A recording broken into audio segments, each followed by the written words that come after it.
আমন্ত্রণ বিরতিহীন সংবাদ রাত ৯টায় বাংলাদেশে। আপনাদের সঙ্গে আছি আমি সুমনা সেন এবং আমি সাফাদ্দিন ফরিদ। জানিয়ে দেব বার্তা কক্ষের সর্বশেষ। পণ্যের কৃত্রিম সংকট হলে কঠোর শাস্তির হুঁশিয়ারি এফবিসিসিআই এর। কাস্টমসের হয়রানি বন্ধ চান ব্যবসায়ীরা।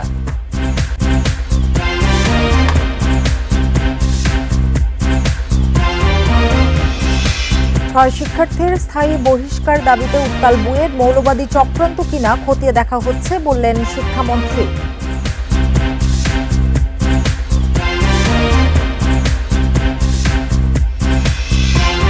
গত বছরের তুলনায় শিক্ষা ব্যয় বেড়েছে। প্রাথমিকে ২৫ ও মাধ্যমিকে ৫১%। গণসাক্ষরতা অভিযানের সমীক্ষা।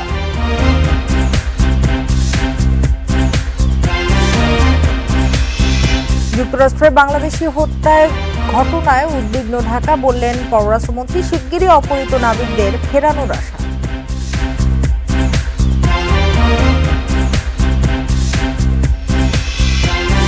এবং মিয়ানমারের রাখাইনে আবারও গোলাগুলি। তমরু সীমান্ত দিয়ে বাংলাদেশে পালিয়ে আশ্রয় নিয়েছে ৩ সেনা।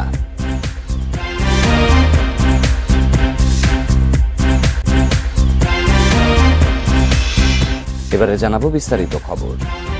উচ্চ শুল্ক কাস্টমসের হয়রানির কারণে অবৈধ পথে ভারত থেকে পণ্য আনতে বাধ্য হচ্ছে বলে অভিযোগ করেছেন ব্যবসায়ীরা। তারা বলেন, কাস্টমস এবং বন্দর কর্মকর্তাদের হয়রানি বন্ধ না হলে বাজারে অস্থিরতা কমবে না। শনিবার রাজধানীর মৌলভীবাজারে এফবিসিসিআই এর মত বিনিময় সভায় এই অভিযোগ করেন ব্যবসায়ীরা। রোজায় ব্যবসায়ীরা পণ্যের দাম বাড়িয়ে অধিক মুনাফা করেন, এমন অভিযোগ ভোক্তাদের। তবে ব্যবসায়ীরা এই কথা মানতে নারাজ। তারা বলছেন, বাজারে অস্থিরতার জন্য ব্যবসায়ীরা এককভাবে দায়ী নন। এজন্য কিছু সরকারি কর্মকর্তা কর্মচারীও দায়ী। তাদের অভিযোগ, কোনো পণ্য আমদানি করলে কাস্টমসের কাছে ব্যাপক হয়রানির মুখে পড়তে হয়। কাস্টমস কর্তৃপক্ষ ইচ্ছামতো আইন প্রয়োগ করে, তাই অনেকে অবৈধভাবে পণ্য আমদানির দিকে ঝুঁকে পড়ছেন। যারা নাকি উচ্চ ডিউটি দিয়ে পণ্য আনতেছে তাদেরকে আপনি প্রেশারাইজ করবেন যে এখানে আপনার দাম বাড়ানো যাবে না, দাম কমে রাখতে হবে। আরেকদিকে আপনি স্মাগলারদেরকে আপনার একদম ওপেনলি ছেড়ে দিবেন। এটা এক দেশের দুই আইন তো চলতে পারে না। আমি মনে করি সেই বেসরকারি খাতের জন্য যেই নিয়মাবলী সৃষ্টি হবে, যেই নিয়মাবলী তৈরি করা হবে, সেগুলো যেন তাদের প্রতিপালনযোগ্য হয়। ব্যবসায়ীদের শীর্ষ সংগঠন এফবিসিসিআই সভাপতি জানান, রোজার শুরুতে পণ্যের দাম বাড়লেও সরবরাহ ব্যবস্থা ঠিক থাকায় দাম এখন সহনীয় পর্যায়ে রয়েছে। সরকারের ভাবমূর্তি রক্ষায় অনিয়ম দুর্নীতি বন্ধে সবাইকে কাজ করতে হবে। কোন ব্যবসায়ী সে আর্টিফিশিয়াল ক্রাইসিস সৃষ্টি করতেছে তাকে ফাইন্ড আউট করে তার জন্য আমরা যাতে 99% মানুষ ক্ষতিগ্রস্ত হতে না পারি তার জন্য আমরা সজাগ হব এবং এটা আপনাদের দায়িত্ব। আগামীতে পণ্য আমদানি সহজ ও হয়রানির মুক্ত করা না গেলে বাজারে শৃঙ্খলা ফেরানো সম্ভব নয় বলছেন ব্যবসায়ীরা। আমাদের মূল কথাটা হচ্ছে ইকরামুল ইসলাম, ইন্ডিপেন্ডেন্ট নিউজ, ঢাকা। শান্ত ক্যাম্পাসে আবার ছাত্র রাজনীতির নামে একটি সংগঠনে সক্রিয় হওয়ার চেষ্টার প্রতিবাদে দ্বিতীয় দিনের মতো উত্তাল বুয়েট। পুরকৌশল বিভাগের শিক্ষার্থী ইমতিয়াজ রাব্বি সহ ৬ জনের স্থায়ী বহিষ্কারের দাবি জানিয়েছেন শিক্ষার্থীরা। লাগাতার আন্দোলনের মধ্যে তদন্তে সময় চাইলেন উপাচার্য। এদিকে বুয়েটে কোনো মৌলবাদী ও জঙ্গি গোষ্ঠী তৎপরতা চালাচ্ছে কিনা তা খতিয়ে দেখা হচ্ছে বলে জানিয়েছেন শিক্ষামন্ত্রী। মধ্যরাতে ক্যাম্পাসে ছাত্রলীগের নেতাকর্মীদের প্রবেশ ইস্যুতে দ্বিতীয় দিনের মতো উত্তাল বুয়েট। শনিবার সকাল ৮টা থেকে টার্ম পরীক্ষা বর্জন করে ক্যাম্পাসের মূল ফটকে অবস্থান নেন শিক্ষার্থীরা। ক্যাম্পাসে ছাত্রলীগের কেন্দ্রীয় নেতাদের নিয়ে অবস্থান করায় বুয়েটের ২১ ব্যাচের শিক্ষার্থী ইমতিয়াজ রাব্বি সহ ৬ জনের স্থায়ী বহিষ্কার সহ ৬ দফা দাবিতে বিক্ষোভ করেন তারা। আয়োজন করা হয় গণস্বাক্ষরের। এক্ষেত্রে যদি বহিরাগতদের অনুমতি দেওয়া নাই হয়ে থাকে তাহলে ডিএসডব্লিউ স্যারের প্রটোকল ভেঙে বহিরাগতরা মধ্যরাতে সেমিনার রুমে মিটিং করতে সক্ষম হয়েছে। এক্ষেত্রে ডিএসডব্লিউ স্যার নিজের প্রটোকল অব্যাহত রাখতে ব্যর্থ। আমরা ইমতিয়াজ রাব্বির মতোই বিশ্ববিদ্যালয়ের সংবিধানের নিয়ম ভঙ্গের দায়ে এবং বুয়েট ক্যাম্পাসের রাজনৈতিক অপশক্তি অনুপ্রবেশ করানোর চেষ্টা করায় এদের সকলের বুয়েট থেকে স্থায়ী একাডেমিক এবং হল বহিষ্কারের দাবি জানাই। এ ঘটনায় তদন্ত কমিটি করেছে বুয়েট। ৮ এপ্রিল প্রতিবেদন হাতে পেলে ব্যবস্থা নেওয়া হবে। হল বহিষ্কারটা আমি করতে পারি, কিন্তু টার্ম বহিষ্কার একাডেমিক কাউন্সিল করতে পারে এবং ডিসিপ্লিনারি কমিটি মিটিং দরকার হয়। ডিসিপ্লিনারি কমিটি মিটিং করতে হলে তদন্ত রিপোর্ট লাগে। তো তদন্ত না করে রিপোর্ট না দিলে ডিসিপ্লিনারি কমিটি অ্যাকশন নিতে পারবে না, কারণ শাস্তি যদি দেওয়া হয় সেটা কোর্টে টিকবে না। এদিকে দুপুরে বুয়েটের শহীদ মিনার চত্বরে এক সংবাদ সম্মেলনে ছাত্র রাজনীতি নিষিদ্ধ হলেও মৌলবাদী একটি গোষ্ঠী তৎপরতা অব্যাহত রেখেছে বলে দাবি 5 শিক্ষার্থীর। যাদের পরিবার অসাম্প্রদায়িক রাজনীতির সাথে সম্পৃক্ত তাদেরকে ধরে ধরে নিয়মিত র্যাগিং, বুলিং ও হুমকি এবং ভয়ের শিকার হতে হয়। বুয়েটের বাইরে এমনকি এলাকার কোনো প্রোগ্রামে গেলেও তাকে জবাবদিহিতা করতে হবে সে কোথায় যাবে এবং না যাবে। এদিকে বুয়েটে মৌলবাদী ও জঙ্গি গোষ্ঠীর তৎপরতা চলছে কিনা সেটি আইনশৃঙ্খলা বাহিনী খতিয়ে দেখছে বলে জানিয়েছেন শিক্ষামন্ত্রী। রাজধানীতে এক সেমিনার শেষে একথা জানান তিনি। পিছন থেকে কেউ কি জঙ্গিবাদী মানসিকতার, উগ্রবাদী মানসিকতার কেউ কি সেখানে ইঙ্গিত দিচ্ছে কিনা সেটা অবশ্যই খতিয়ে দেখতে হবে। আইনশৃঙ্খলা রক্ষাকারী বাহিনী আছে, আমাদের তদন্ত যারা করছে জঙ্গিবাদ নিয়ে কাজ করে, কাউন্টার টেরোরিজমের বিশেষ টিম আছে আইনশৃঙ্খলা রক্ষাকারী বাহিনীর, তারাও সেগুলো নিয়ে কাজ করবে। সেটা শুধুমাত্র একটি প্রতিষ্ঠানের জন্য নয়, সকল প্রতিষ্ঠানে। 2019 সালে বুয়েটের হলে আবরার ফাহাদকে পিটিয়ে হত্যার ঘটনার পর শিক্ষার্থীদের আন্দোলনের মুখে ক্যাম্পাসে নিষিদ্ধ করা হয় সব ধরনের ছাত্র রাজনীতি। বন ইবনে কামাল, ইন্ডিপেন্ডেন্ট নিউজ, ঢাকা। 2023 সালে 6 মাসে প্রাথমিকে পারিবারিক শিক্ষা ব্যয় আগের বছরের তুলনায় 25% বেড়েছে, আর মাধ্যমিকে বেড়েছে 51%। সকালে সিরডাপ মিলনায়তনে গণসাক্ষরতা অভিযানের শিক্ষা সমীক্ষা 2023 প্রতিবেদনে এই তথ্য জানানো হয়। এতে বলা হয় 2022 সালে প্রাথমিকে একজন শিশুর জন্য পারিবারিক গড় ব্যয় ছিল 13,882 টাকা, মাধ্যমিকে ছিল 27,340 টাকা। তবে এক্ষেত্রে গ্রাম ও শহরে কিছুটা ভিন্নতা আছে। বক্তারা জানান, দ্রব্যমূল্যের ঊর্ধ্বগতির কারণে একদিকে কমেছে অভিভাবকদের আর্থিক সক্ষমতা, অন্যদিকে বেড়েছে শিক্ষা ব্যয়। তারা আরও জানান, করোনা মহামারীর পরের সময়ে নোট গাইডের প্রতি নির্ভরতা ছিল প্রাথমিকে 92% এবং মাধ্যমিকে 93%। শ্রেণীকক্ষে পাঠ্য বিষয় বোঝার ক্ষেত্রে অসুবিধার কথা জানিয়েছে প্রাথমিক ও মাধ্যমিকের প্রায় 50% শিক্ষার্থী। এখানে বলা হয়েছে যে শিক্ষকদের প্রস্তুত করা হয়নি, তাই না? শিক্ষকরা প্রস্তুত নয়। যারা নজরদারি করেন তারা নজরদারি করেন না। যারা ব্যবস্থাপক তারা একটা জিনিস চান, কিন্তু সেটা যাদেরকে প্রস্তুত করার কথা তারা প্রস্তুত সঠিকভাবে করছেন না।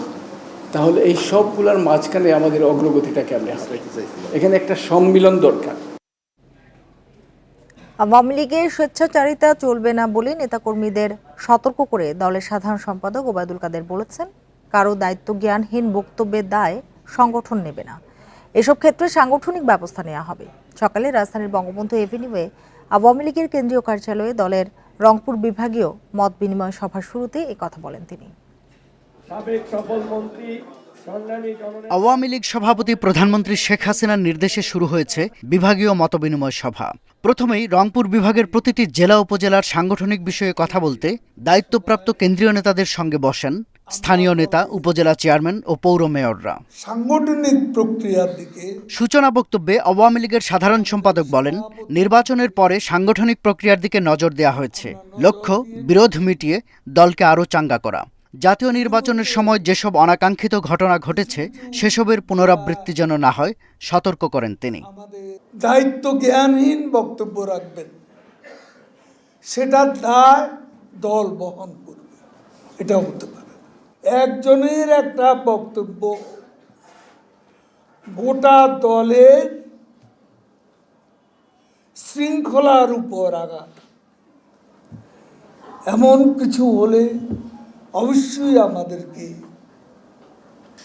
ব্যবস্থা নিতে হবে। সাংগঠনিক প্রক্রিয়ায় যেসব দেয়াল আছে সেসব ভেঙে দিতে হবে জানিয়ে ওবায়দুল কাদের বলেন, উপজেলা নির্বাচন উন্মুক্ত করে দিয়ে আওয়ামী লীগ দেখতে চায় কতটুকু প্রতিদ্বন্দ্বিতা হয়।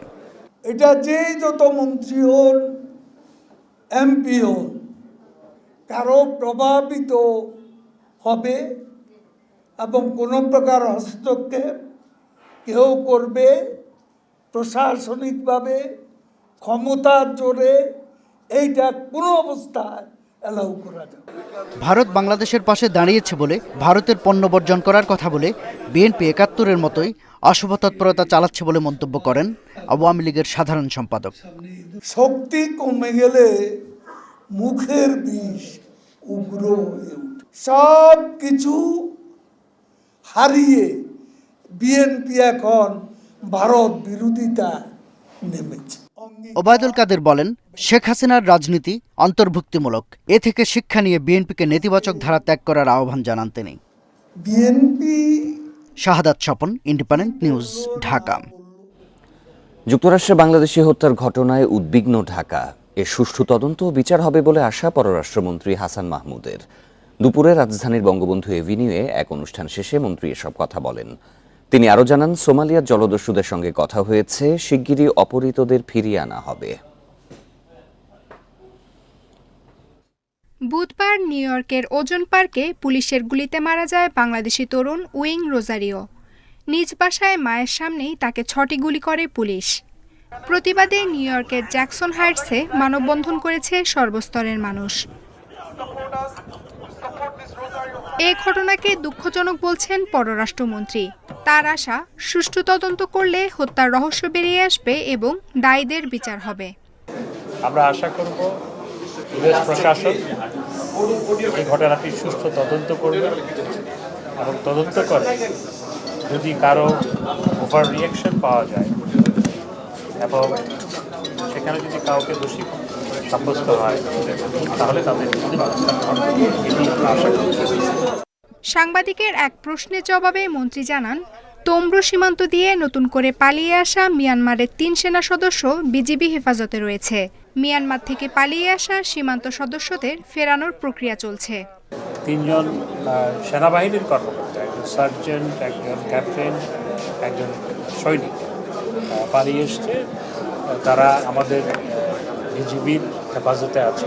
আমরা সেদিনেই কাজ করছি। আমরা আশা করছি খুব সহসা তাদেরকে নৌপথে ফেরত পাঠাতে পারব। ভারত মহাসাগরে অপহৃত 23 নাবিক সুস্থ আছেন। তাদের খাবারের সংকট নেই বলে জানান মন্ত্রী। আফসানা আফরোজ জুই, ইন্ডিপেন্ডেন্ট নিউজ, ঢাকা। আবারও অশান্ত মিয়ানমারের রাখাইন। টানা 2 দিন ধরে সেন্ট মার্টিন ও শাহপরী দ্বীপে শোনা গেছে গুলি ও বোমার আওয়াজ। তবে শনিবার কিছুটা শান্ত সীমান্ত পরিস্থিতি। আরাকান আর্মি ও জান্তা বাহিনীর যুদ্ধে নতুন করে বান্দরবানের তমব্রু সীমান্ত দিয়ে বাংলাদেশে পালিয়ে এসেছে মিয়ানমার সেনাবাহিনীর 3 জন সদস্য। বাংলাদেশ মিয়ানমার সীমান্তে উত্তেজনা কমছে না। মাঝে মধ্যে শান্ত থাকলেও হঠাৎ উত্তপ্ত হয়ে ওঠে পরিস্থিতি।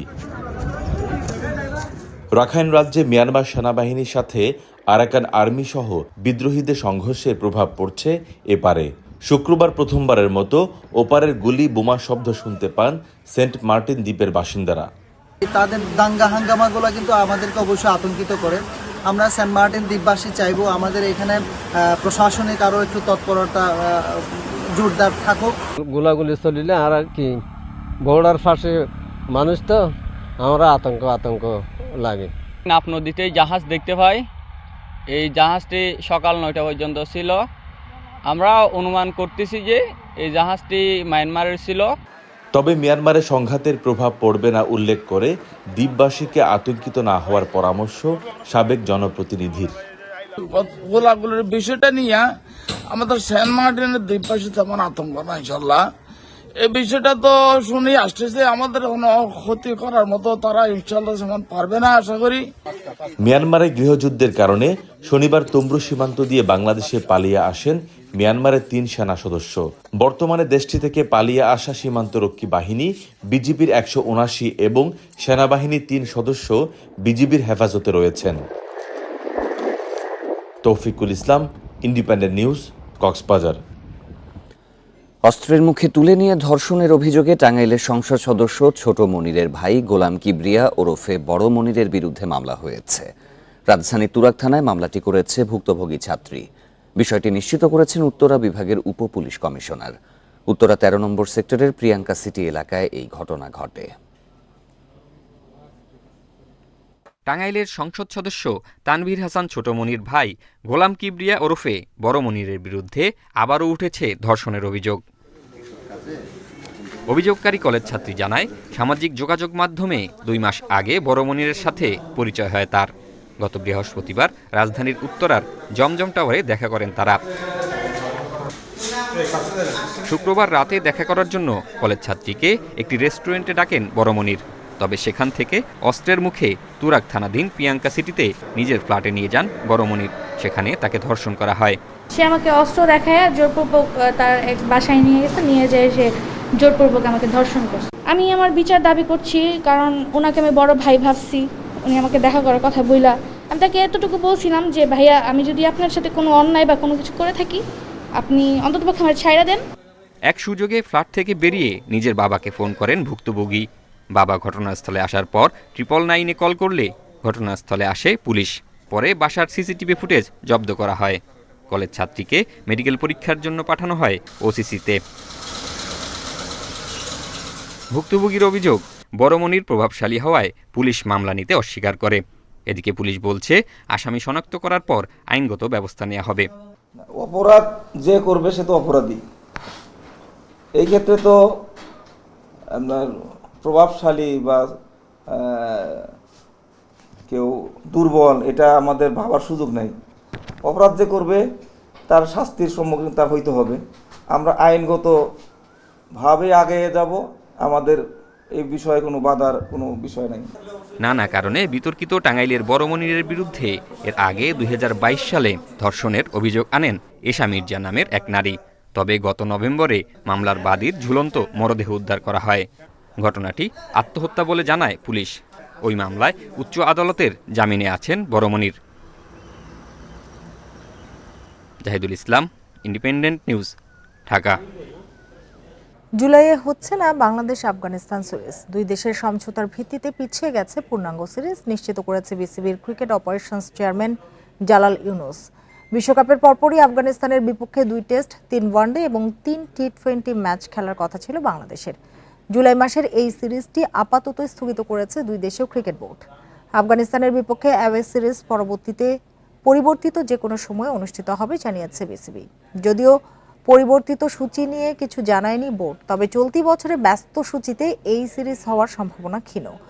2024-এ 12টি টেস্ট খেলার কথা থাকলেও জিম্বাবুয়ে এবং আফগানিস্তানের বিপক্ষে টেস্ট সিরিজ স্থগিত হওয়ায় 8 টেস্ট খেলবে বাংলাদেশ।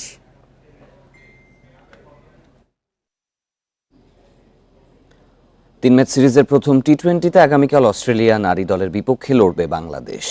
দলের হারানো আত্মবিশ্বাস ফিরে আসবে এমন ক্রিকেট খেলার লক্ষ্য অধিনায়ক নিগার সুলতানার। খেলোয়াড়রা সামর্থ্য অনুযায়ী খেলতে পারলে অজিদের হারানো অসম্ভব নয় বলে মনে করেন তিনি। মিরপুরে ম্যাচ শুরু হবে দুপুর 12টায়। ওয়ানডের পর মিরপুরে বাংলাদেশ অস্ট্রেলিয়া নারী দলের টি20 সিরিজ। নিয়ম মেনে দু দলের অধিনায়ক নিয়ে প্রথম ম্যাচের আগে হলো ট্রফি উন্মোচন। অজিদের কাছে চেনা আঙ্গিনায় ওয়ানডেতে পাত্তা পায়নি টাইগ্রেসরা। ব্যাটিং, বোলিং, ফিল্ডিং ব্যর্থতায় মাসুল গুনতে হয়েছে হোয়াইট ওয়াশ হয়ে। এবার 6 বারের বিশ্ব চ্যাম্পিয়নদের বিপক্ষে টি20-র কঠিন চ্যালেঞ্জ জ্যোতির দলের। ডিফারেন্ট ফরম্যাট যেহেতু, তো আমাদের প্রথম টার্গেটই থাকবে যেন আমরা বেটার ক্রিকেটটা খেলতে পারি, কারণ যেটা আমরা ওডিআই খেলেছি সেটা আসলে অ্যাকসেপ্টেবল না। আমার কাছে সবথেকে ইম্পর্টেন্ট এই মুহূর্তে সেটা হচ্ছে আমার টিমের কনফিডেন্স ব্যাক করা। কারণ হচ্ছে এই টিমটাতে ভালো খেলে আসছিল, সাডেনলি বলবো যে সবাই একটু ব্যাকফুটে গেছে। ওয়ানডের স্কোয়াড থেকে 3 পরিবর্তন আনা হয়েছে টি20-তে। তৃষ্ণা, শরীফা ও দোলার উপর আস্থা রাখছেন অধিনায়ক। বিশ্ব চ্যাম্পিয়নদের বিপক্ষে জয় পেতে খেলোয়াড়দের কাছে চান সামর্থ্যের পুরোটাই। আমি আমার টিমকে অনেক বেশি বিশ্বাস করি এবং আমি জানি এমন এমন প্লেয়ার আছে যারা হচ্ছে যদি তাদের পোটেনশিয়াল অনুযায়ী এবং তারা যদি এটা বিলিভ করে যে আসলে অনেকে জানেও না তারা কতটা ভালো খেলে, এই বিশ্বাসটা যদি তারা ফিল করতে পারে এবং ওই পার্টিকুলার ডেটে যদি তাদের নিজেদেরকে এক্সপ্রেস করতে পারে, অবশ্যই টিম ওয়াইজ, নট ইন্ডিভিজুয়ালি। অস্ট্রেলিয়ার ভাবনায় শুধু টি20 বিশ্বকাপ। এমন কন্ডিশনে সিরিজ খেলাকে বিশ্বকাপের প্রস্তুতির অংশ হিসেবে দেখছে ওরা। সেপ্টেম্বরে বাংলাদেশের টি20 বিশ্বকাপ, তার আগে 3 ম্যাচ এমন কন্ডিশনে খেলায় টিম কম্বিনেশন ও একাদশ নিয়ে কাজ করতে পারবো। সিরিজটি আমাদের জন্য বিশ্বকাপের প্রস্তুতি নেওয়ার সুযোগ। বাংলাদেশের বিপক্ষে একটা ভালো লড়াই হবে আশা করি। এর আগে টি20-তে 2 দেখায় অস্ট্রেলিয়াকে হারাতে পারেনি বাংলাদেশ। পিয়াস সাহা, ইন্ডিপেন্ডেন্ট নিউজ, ঢাকা। ঠাকুরগাঁওকে স্থানীয়ভাবে শিশুশ্রম মুক্ত ঘোষণা করে সরকারের কাছে নথি জমা দিয়েছে ইএসডিও নামে একটি বেসরকারি সংস্থা। শনিবার রাজধানী সামরিক জাদুঘরে এক অনুষ্ঠানে জেলার বিভিন্ন পর্যায়ের জনপ্রতিনিধিদের উপস্থিতিতে এই ঘোষণা দেয়া হয়। ঠাকুরগাঁওকে শিশুশ্রম মুক্ত করার উদ্যোগটি সমন্বয় করেছে ইউএসডিও।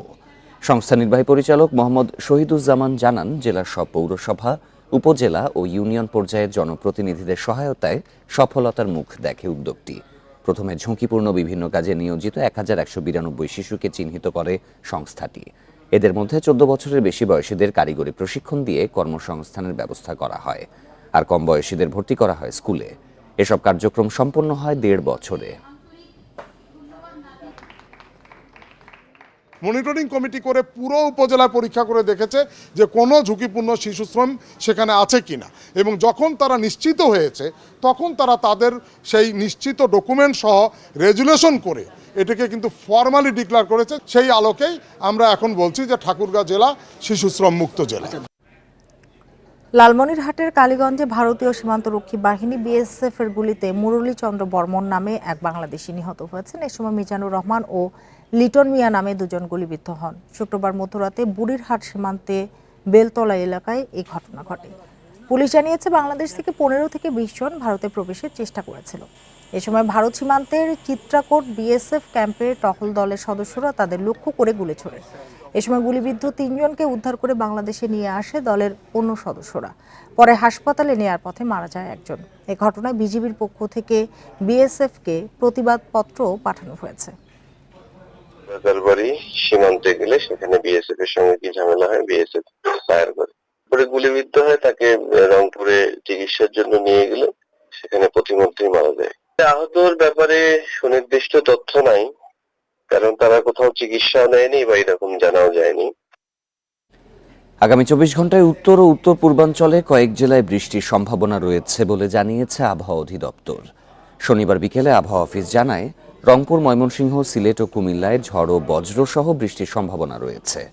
এসব এলাকায় তাপমাত্রা স্বাভাবিক থাকবে বলে জানিয়েছে সংস্থাটি। এদিকে ঢাকা সহ দেশের বিভিন্ন জায়গায় দিন ও রাতের তাপমাত্রা স্বাভাবিকের চেয়ে কিছুটা বাড়তে পারে। তবে আগামী কয়েকদিন তাপপ্রবাহ বৃদ্ধির সম্ভাবনা দেখছে না সংস্থাটি। আগামী 2-3 দিন বৃষ্টিপাত হবে, তবে সেই বৃষ্টিপাত হবে দেশের উত্তর পূর্বাঞ্চল, তো সিলেট, ময়মনসিংহ, কুমিল্লা, নোয়াখালী অঞ্চলগুলোতে বৃষ্টিপাতের ইয়েটা বেশি আছে অন্যান্য অঞ্চলের তুলনায়। তবে সেক্ষেত্রে আপনার বৃষ্টিপাত যখন কমবে তাপমাত্রাটা বাড়বে, এবং যখন তাপমাত্রা বাড়বে সেক্ষেত্রে তো বিক্ষিপ্তভাবে কোথায় মৃদু তাপপ্রবাহ চলে আসতে পারে। আরব সাগরে অভিযান চালিয়ে জলদস্যুদের কবল থেকে ইরানের মাছ ধরা নৌকা ও 23 ক্রুকে উদ্ধার করেছে ভারতীয় নৌবাহিনী। উদ্ধার হওয়া ব্যক্তিরা সবাই পাকিস্তানের নাগরিক বলে বিবৃতিতে জানিয়েছে ভারতীয় নৌবাহিনী। এতে বলা হয়েছে, গত 28 মার্চ ইরানি মাছ ধরা নৌকা জলদস্যুদের কবলে পড়ে। নৌকাটি ইয়েমেনের সোকোট্রা দ্বীপ থেকে 90 নটিক্যাল মাইল দক্ষিণ পশ্চিমে অবস্থান করছিল।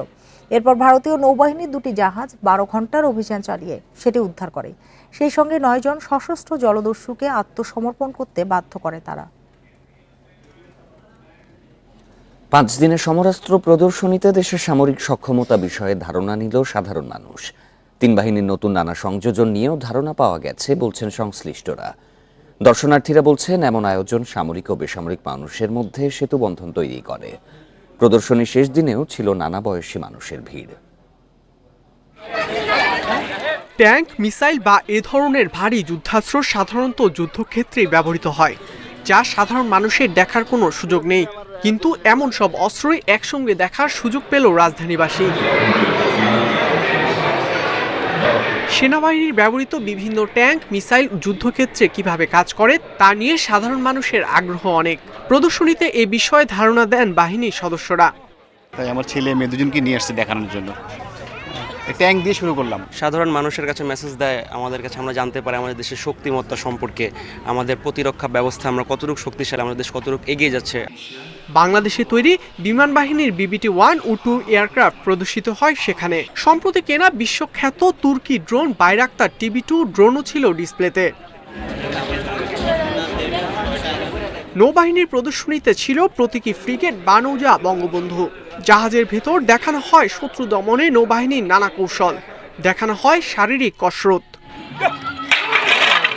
প্রদর্শনীর কারণে আমরা নর্মালি একবার প্র্যাকটিক্যাল বা প্রত্যেকটা মেশিনারিজ আমরা ড্যামও দেখতে পাচ্ছি বা এগুলো সম্পর্কে জানতে পারতেছি। বাংলাদেশ নৌবাহিনীর সক্ষমতা শুধুমাত্র সক্ষমতা আমাদের সংখ্যাগত দিক দিয়ে না, গুণগত দিক দিয়ে যে আমাদের সক্ষমতা, এটা সাধারণ জনগণের মাঝে উপস্থাপন করাই আমাদের মূল লক্ষ্য। Bangladesh machine tools factory BMTF এর স্টলে স্থান পায় চামড়াজাত জুতা, ব্যাগ, গাড়ি ও নানা ইলেকট্রিক পণ্য।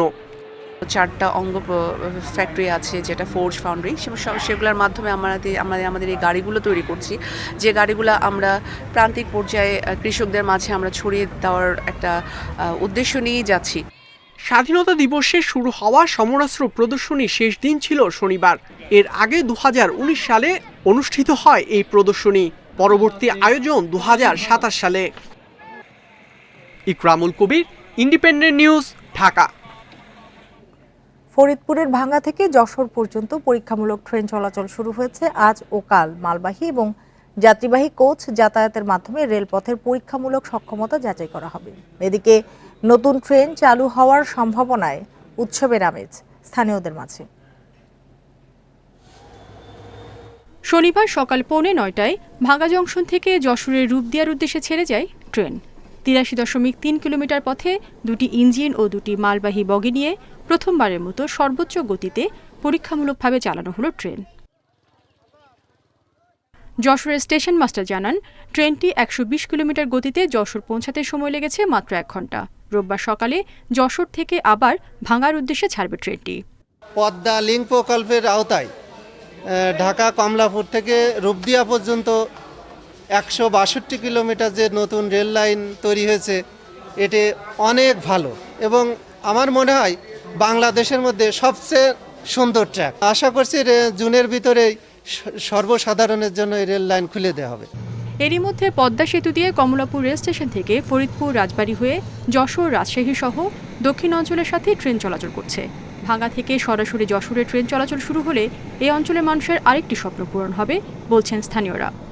ভাঙ্গা থেকে বেনাপোল আগে যেতে হলে আমাদের অনেক হয়রানি হতো, এখন ট্রেন হইলে যেহেতু হয়েছে আমাদের তাড়াতাড়ি যাতায়াত বা সুবিধা। এই অঞ্চলের মানুষ তাদের উৎপাদিত পণ্য যশোর থেকে সরাসরি ঢাকা নিয়ে আসতে পারবে ট্রেনে। রাজধানী কমলাপুর থেকে শুরু করে নারায়ণগঞ্জ, মুন্সিগঞ্জ, মাদারীপুর, শরীয়তপুর, ফরিদপুর, গোপালগঞ্জ এবং নড়াইলের উপর দিয়ে যশোর গিয়ে শেষ হয়েছে রেলপথটি। পুরো প্রকল্প শেষ হলে মাত্র 2.5 থেকে 3 ঘন্টায় যশোর থেকে ঢাকায় যাতায়াত সম্ভব হবে। Independent news. এই ছিল এখনকার সংবাদ। সব খবরের বিস্তারিত জানতে চোখ রাখুন ফেসবুক, ইউটিউব এবং এক্সে। ধন্যবাদ সবাইকে।